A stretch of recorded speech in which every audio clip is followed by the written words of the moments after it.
ಮಧುಮೇಹಿಗಳು ಸೇವಿಸಬಹುದಾದ 9 ಬಗೆಯ ಆಹಾರಗಳು. ಇಂದಿನ ಕಾಲದಲ್ಲಿ ಪರಂಗಿಯವರ ಕಾಯಿಲೆ ಎಂದೇ ಕರೆಯಲ್ಪಡುತ್ತಿದ್ದ ಮಧುಮೇಹದ ಕಾಯಿಲೆ ಇಂದು ವಿಶ್ವದಾದ್ಯಂತ ಲಕ್ಷಾಂತರ ಜನರನ್ನು ಆವರಿಸಿಬಿಟ್ಟಿದೆ. ಮಧುಮೇಹ ಎನ್ನುವ ಸಮಸ್ಯೆ ಕಾಣಿಸಿಕೊಂಡರೆ ಆಗ ಖಂಡಿತವಾಗಿಯೂ ಅವರಿಗೆ ಜೀವಮಾನವಿಡೀ ಅದರೊಂದಿಗೆ ಬದುಕಬೇಕಾದ ಪರಿಸ್ಥಿತಿ ಬರುವುದು. ಮುಖ್ಯವಾಗಿ ಮಧುಮೇಹಿಗಳಿಗೆ ಕೆಲವೊಂದು ಆಹಾರ ಸೇವನೆ ನಿರ್ಬಂಧಗಳಿವೆ ಮತ್ತು ಸಿಹಿ ಪದಾರ್ಥಗಳನ್ನು ಸೇವಿಸಲೇಬಾರದು ಎಂದು ಹೇಳುತ್ತಾರೆ. ಆದರೆ ನೈಸರ್ಗಿಕವಾಗಿ ಸಿಗುವಂತಹ ಕೆಲವೊಂದು ತರಕಾರಿ ಹಾಗೂ ಹಣ್ಣುಗಳನ್ನು ಸೇವನೆ ಮಾಡಿದರೆ ಆಗ ಮಧುಮೇಹವನ್ನು ನಿಯಂತ್ರಣದಲ್ಲಿ ಇಟ್ಟುಕೊಂಡು ಸಾಮಾನ್ಯ ಜೀವನ ಸಾಗಿಸಬಹುದು. ಆರೋಗ್ಯಕರ ಜೀವನ ಶೈಲಿಗೆ ಮುಖ್ಯವಾಗಿ ಧಾನ್ಯಗಳು, ತರಕಾರಿಗಳು, ಹಣ್ಣುಗಳು ಮತ್ತು ಪ್ರೋಟೀನ್ ಅತಿ ಅಗತ್ಯವಾಗಿರುವುದು.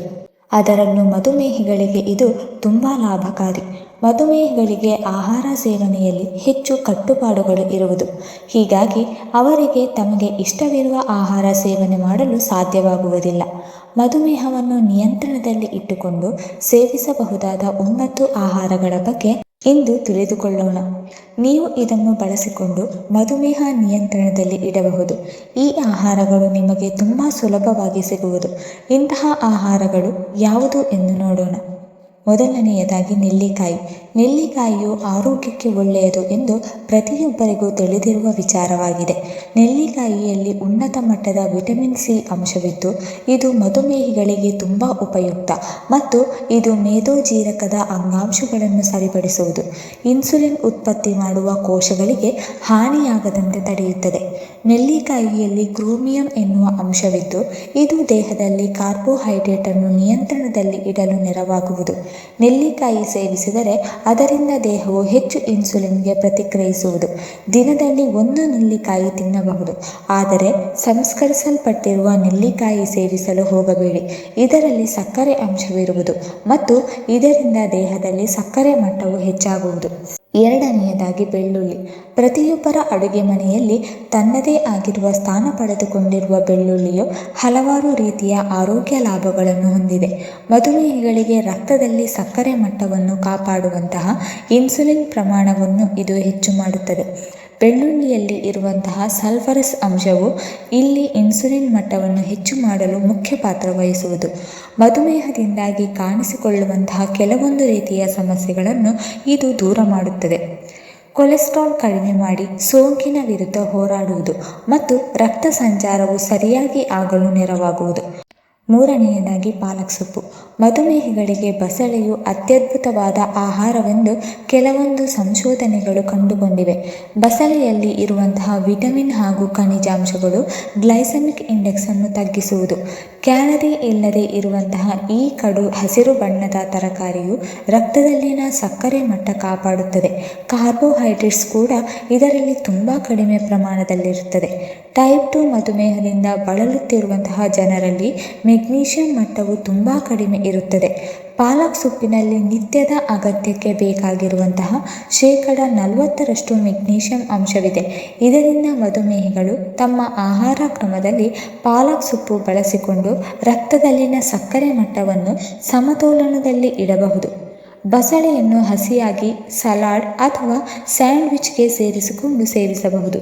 ನಾಲ್ಕನೆಯದಾಗಿ ಮೆಂತೆಕಾಳುಗಳು. ಕೆಲವೊಂದು ಕಹಿಯಾಗಿರುವಂತಹ ಆಹಾರಗಳು ನಮ್ಮ ಆರೋಗ್ಯಕ್ಕೆ ಒಳ್ಳೆಯದು. ಆದರೆ ಕಹಿಯಾಗಿರುವ ಕಾರಣದಿಂದಾಗಿ ಹೆಚ್ಚಿನವರು ಇದನ್ನು ಸೇವಿಸಲು ಹೋಗುವುದಿಲ್ಲ. ಮೆಂತೆಕಾಳು ತುಂಬ ಕಹಿಯನ್ನು ಉಂಟು ಮಾಡುತ್ತದೆ. ಆದರೆ ಇದರಲ್ಲಿ ಹಲವಾರು ರೀತಿಯ ಆರೋಗ್ಯ ಗುಣಗಳಿವೆ.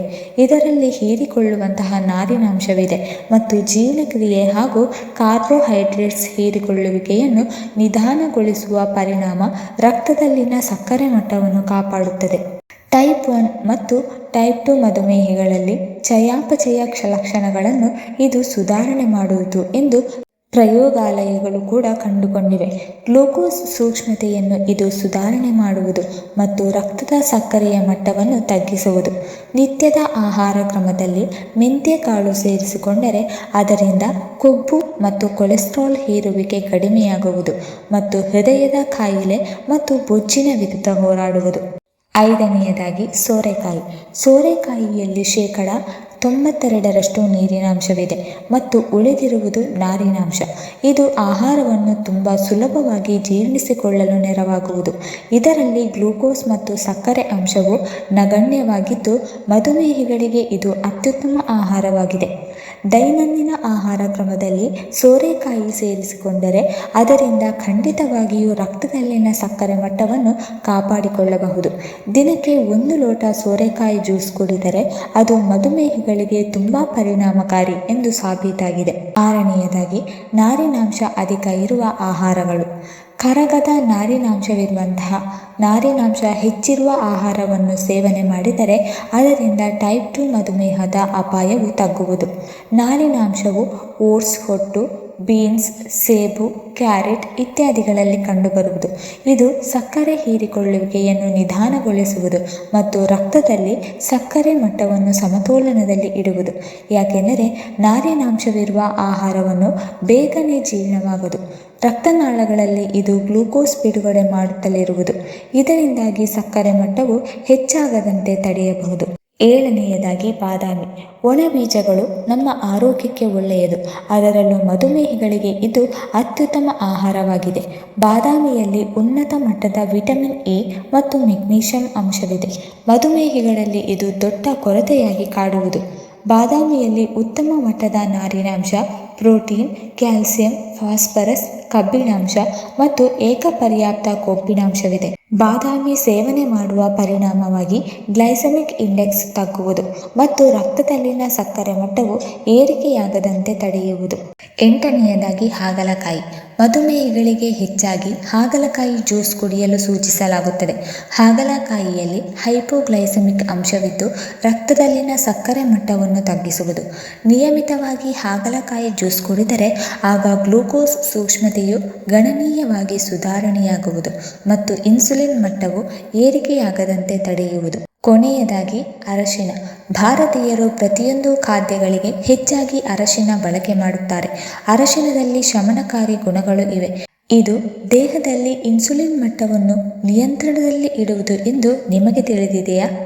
ಆಹಾರದಲ್ಲಿ ಅರಶಿನ ಬಳಕೆ ಮಾಡಿದರೆ ರಕ್ತದಲ್ಲಿನ ಸಕ್ಕರೆ ಮಟ್ಟವನ್ನು ಸಮತೋಲನದಲ್ಲಿ ಇಡಬಹುದು. ಇನ್ಸುಲಿನ್ ಸೂಕ್ಷ್ಮತೆಯು ವೃದ್ಧಿಸದಂತೆ ಇದು ತಡೆಯುವುದು. ಪ್ರತಿರೋಧಕ ಶಕ್ತಿಯನ್ನು ಹೆಚ್ಚಿಸುವುದು, ಕೊಬ್ಬು ಕಡಿಮೆ ಮಾಡುವುದು, ಸೋಂಕು ತಡೆಯುತ್ತದೆ ಮತ್ತು ಮಧುಮೇಹವನ್ನು ಕಂಟ್ರೋಲ್ ಮಾಡುತ್ತದೆ. ವೀಕ್ಷಕರೇ, ಇಂದಿನ ಈ ಮಾಹಿತಿ ನಿಮಗೆ ಇಷ್ಟವಾಗಿದ್ದರೆ ದಯವಿಟ್ಟು ಚಾನಲ್ಗೆ ಲೈಕ್ ಮಾಡಿ, ಶೇರ್ ಮಾಡಿ ಮತ್ತು ಕಮೆಂಟ್ ಮಾಡಿ. ಹಾಗೆ ಮುಂದಿನ ವಿಡಿಯೋಸ್ಗಳಿಗಾಗಿ ನಮ್ಮ ಚಾನಲನ್ನು ಸಬ್ಸ್ಕ್ರೈಬ್ ಮಾಡಿಕೊಳ್ಳಿ. ಧನ್ಯವಾದಗಳು.